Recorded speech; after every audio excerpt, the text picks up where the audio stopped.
Hello and welcome to today's Homeschool Hacks Holiday Edition. We are going to be talking all about the tension that occurs sometimes when you're traveling over the holidays and or dealing with maybe family members or friends who aren't as supportive of your decision to homeschool, plus just the overall derailing of your plans that might happen when you have holiday festive gatherings going on. So I am Sunny. I am a homeschool mom of two children actively using Sunlight, and I have Sheila and Amber with me today. They are both veteran homeschool moms, and Amber is still homeschooling as well, also with Sunlight. So ladies, thank you so much for being here. Let's jump right in with the travel, hosting, festive gathering side of things. If you are hosting an event and have a lot of family coming in, or if you are traveling to your family, how do you manage that disruption to your routine and make sure you're staying on track with homeschool and all the memories you want to create this holiday season? Well, personally, when we were homeschooling and that happened to us, we actually would pause our homeschooling for a season during the Christmas time, just like public school does. So we would decide how much time we would take off, whether it was 2 weeks, 3 weeks, or four weeks. And we would do some other things. We called it Christmas school. And so if we were reading an Advent book or some other kind of read aloud, or maybe we kept the read aloud going, but we paused the skill-based subjects and picked those back up when we were past the holidays. I didn't try to homeschool all the way through the holidays because we needed a break. I needed a break. The kids did. And so it was just good to be able to put those down for a little bit and then pick it back up on the other side. Yeah, I agree with Sheila. Will take a hard break during Christmas. However, we travel a lot on Christmases. So we would typically have a long drive in the car, maybe 8 hours, or we would be flying to California to visit my husband's family. So in those scenarios, I tried really hard when I knew we were going to be gone a solid 2 weeks. I would double up a few things sometimes ahead of time. Or I would bring with us a read aloud so that I could read aloud on the van trip. Sometimes even in the airplane, there might be times when I would read just as a distraction for my kids. Of course, nowadays you don't need it quite as much when we travel. Everybody wants to watch a movie or something. But even in the car, if we were at a really good spot in a read aloud, my kids would often want me to read to them.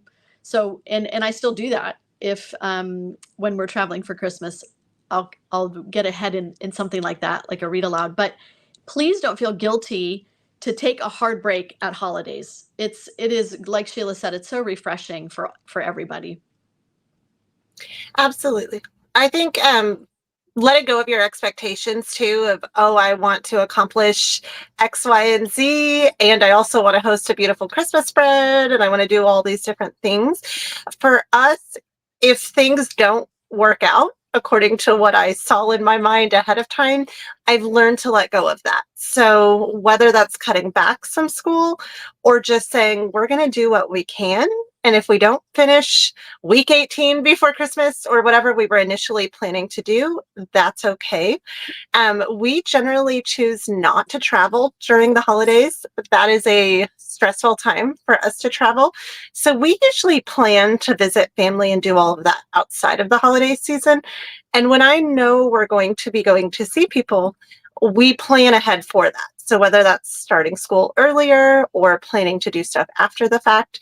So that way I really can take a nice long break and not worry about, oh, I'm missing out on stuff or anything like that we want to do. But again, kind of look at your personality and your schedule and make sure that you're not taking on too much, whether that's hosting or volunteering to load up tiny little kids and travel a long way. It may be kind of hard to do that and still accomplish everything you thought you were going to. So kind of relax and let go of those expectations. I know I was not that way 10 years ago. It's kind of a learned process. And the longer you homeschool, it does get easier. But just pick up wherever you left off whenever you can. So after the holiday season, that's a great time to do that. Now let's talk about the case. I know some people get very anxious about seeing family at the holidays because they may not be coming from families who really support their decision to homeschool. And that can be a very hard place if you don't have a lot of family support. We hear stories all the time about people who have to worry about relatives maybe quizzing their kids to verify they're learning something. And I know that can cause a lot of stress and tension for the homeschool parent. What advice would you ladies give for someone that's in that situation and maybe trying to figure out how do you keep the peace with the family? How do you maintain those relationships while also maybe being the object of criticism from them? Yeah, that's really tough. So let me just validate that and say that it is difficult if you are in that situation. I think it is really important to remember what God's word says about, as far as it depends on you, be at peace with everyone. So I think what could be really helpful is if you know that you're going to be in a situation where people are going to question or quiz or whatever, can you come up with an idea ahead of time to plan for that so that your response isn't one of anger or isn't like, I'm going to try to justify myself, I'm going to fight about this? Can you come up with and pray and talk to your husband, talk to your wife? I don't know who's watching this, but talk to that person in your life who can help you come up with, okay, if this is what is said, what would be a gracious, respectful response here? Trying really hard not to think about, am I being respected? But okay, let's diffuse the situation, because at the end of the day, 20 years from now, you're going to want to have relationships with these people. You do not want to damage your relationship over this. And 20 years from now, hopefully your decision will be validated for them. It takes time to show people the product of homeschooling. And these kids that you have and that you're taking with you to these holiday functions are not pets to show off. They're not put there to make you look good. So really try to diffuse that situation with even that sort of language, I think would be helpful. And try really hard to be gracious. That wins the day. A soft answer turns away wrath, right? And so I think is if you can keep it ratcheted down and just try to diffuse that, that would be really, really helpful. Yes, I had. I was the first in my family to homeschool, so we had a tiny bit of like a little bit of questioning, quizzing, but it wasn't hostile. I was very grateful that we had a lot of grace in our family for doing things differently. Like each family member was allowed to raise their kids their own way, and that was a blessing. But I had a mentor who told me one time, your kids are not your report card. So you can't get credit when they do well. And you also are not at fault when they don't do well. They are individual people. They make their own choices. And so do not think of your kids as your report card. And sometimes that can be tempting when we're with family who maybe they don't see things the way you do. You may be a little bit countercultural. You might have a different way of raising your kids than the rest of your siblings do. And so just realizing that that you are a different person and you get to make your own choices. Sometimes just it helps to free me to know that it's okay. It's okay if I do things differently. And you know, my kids are all grown now, and so like Amber said, the proof is in the pudding at the end of the season, the homeschooling season. And my kids all went to college. They all graduated. They're working. So but it's a long haul, right? It's a marathon. You won't cross the finish line until much further down. And so you just have to have a gracious answer in the meantime and maybe redirect the conversation as quickly as you can. Sunny, I also think maybe it's important to remember to not assume the worst or not assume the criticism from their questions, because for many, many people, homeschooling is very strange and they don't understand it and they don't have a frame of reference for it. It's outside of what they understand. So instead of maybe thinking of the questions as critical or hostile, maybe in your own mind, know that they are genuinely wondering what it's about. And it might come across as very critical. And I'm not saying there aren't times where it is hostile, but maybe a question about their question would help to know, like, okay, is this a hostile question or are they just curious? Like, yeah, mom, I mean, homeschooling is strange, isn't it? It's very different than what I did growing up. So do you have specific questions about what our day looks like? Because sometimes that is all it is. They're just curious. Well, that was something I was going to say too, is I think we get defensive because we Yeah. feel attacked when it really is a curiosity situation. And unless someone homeschooled, they really can't visualize what it looks like. And even when I think about our own homeschool, it changes from year to year. So trying to explain that to people, sometimes they really don't get it. They don't understand. They're curious because they care about you. They are invested in what you're interested in, and maybe they're just trying to understand it better. So when you look at it as, oh, they're just curious, how can I answer their questions? I think that does help you reframe your attitude when you go into it and you're not super defensive. The other thing that I have found is that if it's not curiosity, it could be that they're looking for, oh, is it working? And or they're trying to relate to your kids. I know strangers all the time will say, where do you go to school?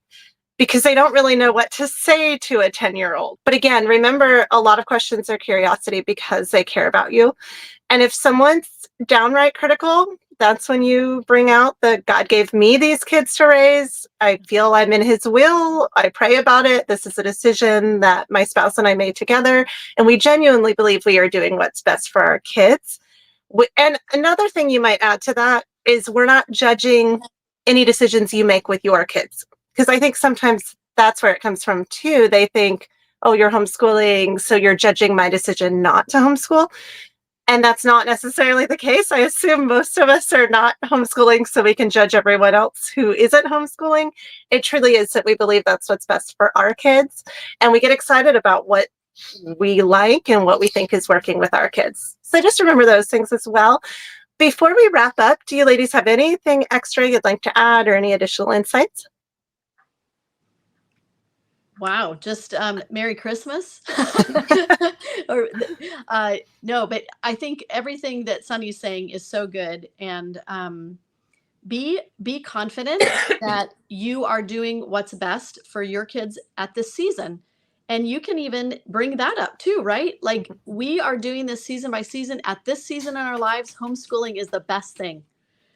For me, that ended up being every season. We ended up homeschooling, but we never said to people, this is what we're doing. And, forever, it doesn't matter what happens. We just said, in this season, this is what we're choosing. Yeah. And I would add to that. We did the same thing. We took everything 1 year at a time, whether it was sports, whether it was the choice to homeschool, whether it was doing any kind of outside activity. We took it 1 year at a time, and we gave ourselves permission to make changes if we felt we needed to add something, drop something, or whatever. The other thing is Christmas can be such a stressful time. There are so many additional things that need to be done. So my recommendation is to just try to keep things as simple as possible. Don't sweat those small things, even the big things. Try to add one fun thing, but don't add 12 fun things, because if you add too much of a good thing is too much. And so, don't do Elf on the Shelf and an Advent devotional and going to the gingerbread making, gingerbread house making thing and, pick one or two things and then be happy with that, and take time to read great books, Christmas books on the couch with your kids, and call it good. Yeah.